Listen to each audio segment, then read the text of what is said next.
I want to see if you guys can guess what is in this box for the Integra Type R.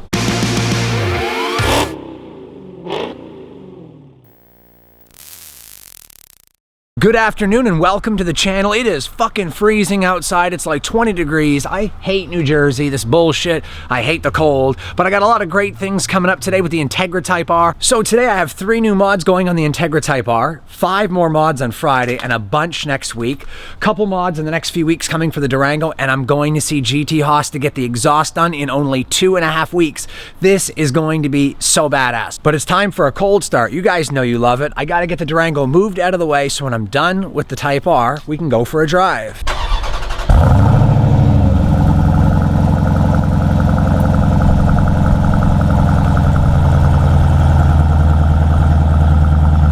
So I got the Durango moved, and there's some goodies sitting on the porch right now for the Integra Type R. Can you guess what are the mods I'm putting on the Integra Type R today and Friday? So leave a comment below and see if you guys can guess what mods are on the porch that are going on tonight and Friday. So here they are. I went with Rotogrids, new wheels for the Integra Type R.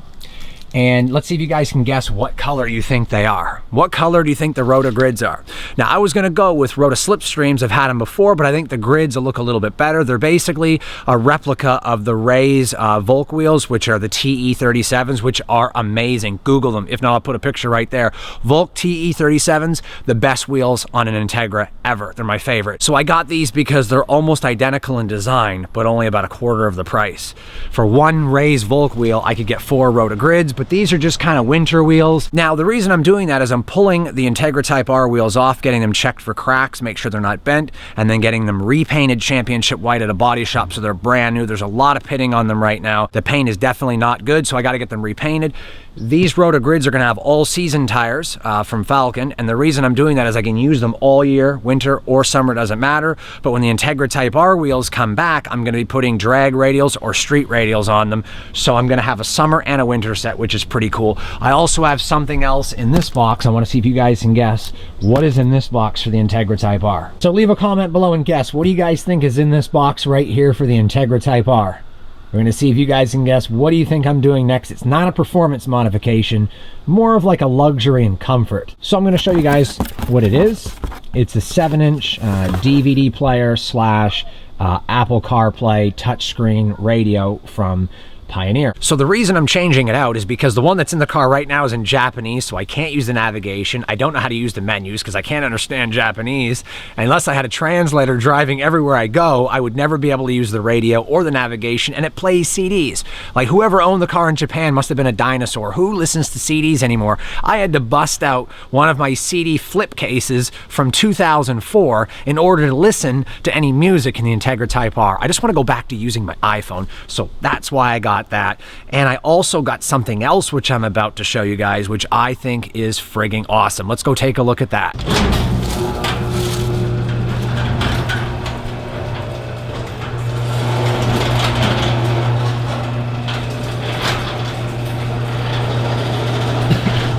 So just like the title says, I want to talk about 5 things I hate before I start working on these mods. Now, number 1, I fucking hate cold days. Anything below 45 degrees, I can't stand it. Another thing I hate, number 2, wind on a rainy day. I can't stand it raining and being extremely or incredibly windy because that's definitely not fun at all. I hate thunderstorms during the day because they relax me and make me want to fall asleep. So I can't stand it when there's a thunderstorm during the day. 4th thing I hate, I can't stand it when people cut me off in traffic. It just really upsets me, especially if I've got my family in the car. I don't like that at all. The 5th thing I truly hate is watching people attempt to do burnouts at a car show and they're frying their clutch. Those are the 5 things I hate. Now, wait a minute, you guys didn't think I was going to talk about 5 things that I hate about my car, did you? If you guys want to see a 5 things I hate or just things I hate about my cars, let me know and I'll definitely do one. But if you guys thought that's what this was, I'm hoping I made you laugh because it definitely is not about 5 things I hate about my car. To be honest, I don't think I could come up with 5 things I hate about any of my cars. Maybe 1 or 2. I just figured it'd be hilarious to do a video of 5 things I hate and it have nothing to do with the cars. So I have so many things planned for the Integra Type R, and I've got some really good stuff coming on Monday and Tuesday for the Type R, and a surprise modification coming in for the Durango SRT Oh yeah, I am taking the Hellcat down to HHP in March, and of course, who can forget, I'm going to see GT Haas in a couple of weeks, and I'm going back to see InChain Designs in a couple of weeks as well. So today I'm putting the radio in the Integra Type R, but I'm also going to be replacing one of the bulbs that have burnt out in the front, and I have something else to put in the Integra Type R. Let's take a look. I'm over here setting up my HIDs. I have three options: factory, 6000K, or 8000K. I want to get your guys' opinions on the HIDs before I finalize and install them. So in this video, I'm just going to show you guys 6000K versus factory, and then replace the other factory bulb with 8000K. So I want to hear what you guys think on the color temperature of the bulb. Over here, I have 6000K that I've replaced the factory with, and this side is still factory. I'm going to show you guys what they look like. Then I'm going to replace this factory bulb with 8000K and see which color temperature you guys think I should go with. So here is the factory color. So this is the factory color right here, which you can see is pure white. And the reflector on the garage versus the 6000K. So here we go. Here is 6000K. And the difference between 6000 and factory. Okay, so here once again is the 6000K. And here is now the 8000K.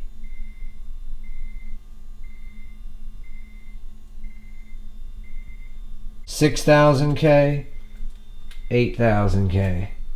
So it's got a little bit more of a blue tint to it. So removing the stereo on a DC5 chassis, Integra or RSX, pretty much the same thing. You're going to take this front cover off that's retained by 4 clips, go inside and remove 2 screws that are underneath holding the radio in, and then you basically just pop this whole thing right out. Then you can swap the radio out. Wiring is a different story, but this is really not that hard of a job. And then you can just push the radio out from the back, which is the easiest way to do it. This way you don't damage the dashboard or anything like that. There we have it. The whole head unit coming out.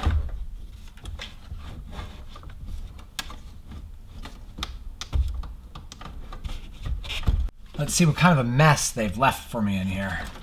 So there is the old one removed. All I have to do is take the brackets off this radio as well as the front fascia and put it on the new radio and get the wiring going. So with the Honda Integra or RSX, you got to remove the 4-way hazards to get at one of the screws, which holds the radio into the bracket mount. And then you got to remove the other side. And then I'll be able to slide this completely out and put the new one in. So now the radio should just slide completely out. For me, these are going to be hard to find. They make them for the RSX, but for the right-hand drive, they're going to be much harder to find. So now I can go ahead and get the new radio installed. This is a much lighter unit. It's about half the weight. And it's very similar in design to the other one. So side by side, you can see that they're nearly identical when you look at the back. Quite different on the back side. A lot of old technology here for TV antennas and backup camera. A lot of outdated technology right there. So what I'm doing right now is, before I slide the radio in the holder and bracket mount, I have these little adapter plates pulling this piece around the front fascia of the radio and gonna lock it in place. That fills the gap around the edge of the bracket. This way you won't see through it. And what it does, it grabs onto the inside like this, and then it slides and pulls it back. Time to put the hazard light switch back in. So now that I got the hazard switch going back in, which has to be removed because it does indeed block both of these screws to get the stereo in or out. So I have to use the harness that came with the radio.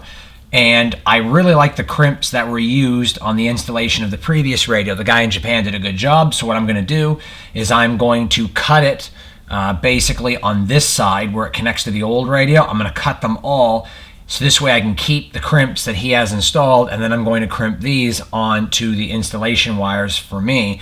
This way I can remove it from the factory stereo, basically splicing in and using the existing crimps. So that's going to be really cool. So right now I'm hooking up the battery voltage, the illuminator, the ignition accessory on, as well as the ground to see if the radio turns on. And if it does, everything is good. And then I just have to hook up the speakers. And everything turns on and is good to go. Now we just got to get the speakers connected and everything should be good to go. I just learned something new, and it's really funny. There's 4 speakers in the Integra Type R or RSX, and then there's 2 tweeters which feed off of the main speakers in the door. Now, I was trying to hook up 2 of the speakers and getting no sound. It just happened to be both rear speakers.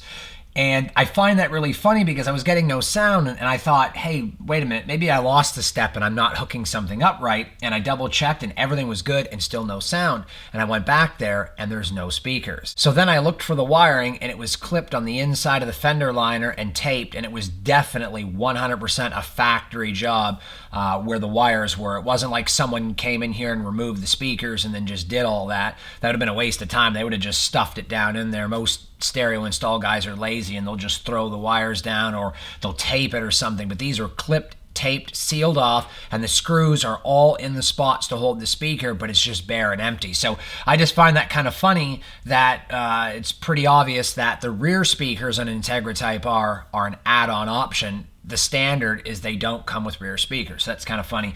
But all these wires are hooked up, ready to go. I'm going to tape them all off. I've got new speakers coming. We're going to see if you guys can guess which speakers I went for the interior of this car. Now, in my opinion, the best speakers are kind of a toss-up depending on what kind of music you listen to. I like Polk Audio. They make fantastic speakers. Then you have Kicker, which in my opinion are some of the greatest speakers I've ever heard. And then there is Infinity. Some of the Infinity Kappas are really good speakers as well. I try to stay away from Pioneer and Sony. Sony Explode, Pioneer, it's all junk to me. Pioneer and Sony make good head units. I think Pioneer's better, or Premier in the United States. But I do not like, Pioneer or Sony speakers at all. If I'm going to put speakers in my car, they're going to have to be Infinity Kappas or Kicker K5, C5s, depending on, what setup I'm running. I really like Alpine. I like the Type S's, but the Type R Alpines are even better. And then you also have like Polk Audio, JL Audio. Out of all the speakers I mentioned, my speakers are in that list. I want to see in the comments below, what do you guys think I'm going to be doing with the Integra Type R? I have 4 brand new speakers going in the car. I want to see if you guys can guess which brand speaker out of the ones I mentioned am I going to go with. So now I want to touch base on something important. As far as DVDs go on these head units, you can't watch a DVD unless your e-brake is engaged. Now this green wire's got to hook up to the e-brake. Now if you're wondering how do you bypass that, if your e-brake is broken or for whatever strange reason you want to bypass it, you can't ground it off the head unit anymore, as instead of doing that, they've now engineered these units to look for a pulse of positive power. You can buy one of those switches on Amazon that plugs into the green wire, the ground wire, and then another wire off the head unit, and that constantly allows you to watch DVD in motion. If you don't want to spend any money to do that, you can see it's not allowing me to watch DVD in motion. What you do is you're going to plug the cable into the power positive cable of your hazards. You can tap into that wire and you can see now I'm watching a DVD. If you're wondering if this works, it does all the time. I'll even turn the car off and then I'll turn the car back on. Now what that's going to do is it's going to put a message on the screen saying that I can't watch the DVD. And I'm going to show you a very easy way to fix that. See, I hit OK. And then I'm going to go to my DVD player. And it's not going to allow me to watch DVDs. If I hit the hazard button, it's not going to do anything either. And that's because the positive cable on the hazards kicks back to all the lighting in the car for the dimmers. So when I turn the dimmer on the car, now I can hit OK and watch a DVD. And you'll notice every time I turn the dimmer on, it's going to give me a quick message. It's going to flash on the screen. See it right there? What it's doing is it's giving it the positive and then another positive pulse, which bypasses the security feature. So you could just plug it into your hazards positive terminal, even if it's further away than mine is. You can just run a line, tap into the hazard signal. Now, once you do that and you have it run to your hazard signals, you can just flick the dimmer like this, and it'll allow you to watch DVDs while driving. Not that I recommend doing that. I'm only showing you how to do this in case your e-brake is broken.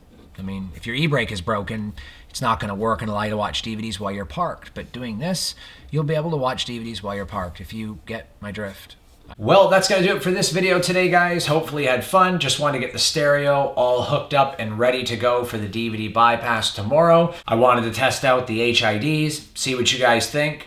I may run the 6,000Ks, but I'm not sure yet. I haven't hooked them back up yet. But let me know in the comments below if you want to see 6,000K or 8,000K. But I have another video coming tomorrow, and in that video, I'm going to finish the installation of the stereo and the HIDs. Don't forget to support the channel at drivewaydemons.com. Get your hoodie there and support the channel there as well. If you're new to the channel, go ahead and subscribe. Give this video a thumbs up and leave a comment below. If you're a returning subscriber, thank you so much for watching all my videos. I broke 7,000 subscribers. It feels like just yesterday I broke 2,000 and then 4,000, and here we are, 7,000 subscribers. We're going for the big 10,000. Let's get it, guys. I got so much stuff coming for you, but until the next video, I'm Corey with Driveway Demons. Remember, have fun and be safe.